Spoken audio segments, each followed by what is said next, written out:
बातें तो बहुत सारी थी, लेकिन एक ही बात कहनी है। तो अभी भाई साहब भी क्या बोल रहे थे बीजेपी वाले, वो दरअसल बोले कि पहला ऐसा प्रधानमंत्री है जो पाकिस्तान में जाके ठोकता है। माफ़ कीजिएगा, मुझे ठूसता हुआ सुनाई दिया था वो, लेकिन वो अलग था, वो हमारी गलती थी। सुनने में गड़बड़ी हुई, सुनने में गड़बड़ी हुई। वो ऐसा बिरयानी वाली मत कहिए, बकरा ईद आने वाला है। ये सरेंडर सरेंडर कह रहे हैं, इनको पता नहीं सरेंडर क्या है। Surrender surrender cylinder cylinder cylinder cylinder भाई साहब सिलेंडर है। आप याद कीजिए सिलेंडर क्या है, मैं बताता हूं। जिसमें एलपीजी भरी जाती है वो सिलेंडर है, जिसको लेकर के सिलेंडर वाली बाई खूब तबाही मचाई थी। जब सरकार कांग्रेस की थी तो पूरा सिलेंडर लेकर सड़क पे बैठती थी। और सरेंडर क्या है, जब उनको लगा कि राजनीति उनसे नहीं हो पाएगी तो सरेंडर कर दी, फिर सास बहू शुरू होने वाला है। ये that's call surrender and cylinder.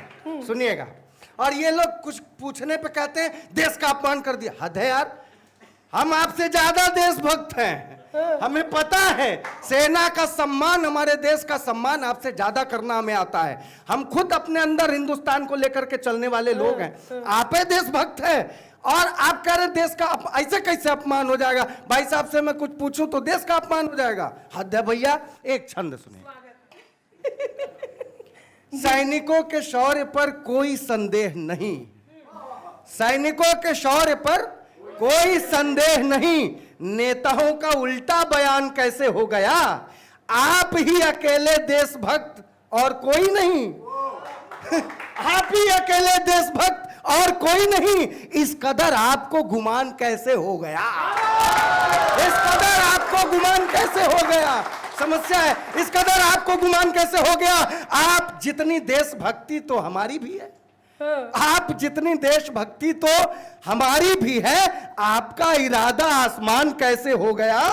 और हम अगर पूछते हैं आपसे सवाल तब देश के हमारे अपमान कैसे हो गया। हम अगर पूछते हैं आपसे सवाल तब देश का हमारे अपमान कैसे हो गया। और आप जब कुर्सी पे है तो हम पूछें किससे। समस्या ये है, कोई तो जवाब देना चाहिए। अभी कह रहे थे कि आपको कह रहे थे आपसे, आपको शशि थरूर कैसे पसंद आ गए। अरे पसंद आ गए तभी ना भेजे गए थे, ऐसे कैसे आ गए, नहीं तो कैसे भेजे जाते बताइए। अब उनका जलवा है।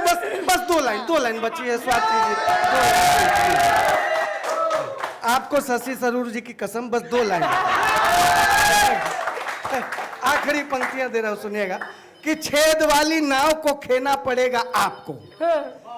छेद वाली, बहुत सारे छेद राहुल गांधी की बात कर रहे हैं। ताजा छेद तो वो, अरे कोई कहीं कुछ कर रहा है, कोई मने सड़क वाला, ये सब बोलने की जरूरत नहीं है। लेकिन वो टीवी पर खुलेआम प्रेम शुक्ला जी का भी एक आया था, देखा तो बड़ा मजा आया। लेकिन कि छेद वाली नाव को खेना पड़ेगा आपको, गेम के लिए रिस्क भी लेना पड़ेगा आपको, गेम के लिए रिस्क भी लेना पड़ेगा आपको। और आप कुर्सियों पे है तो है सवाल आपसे, और फिर जवाब भी देना पड़ेगा आपको।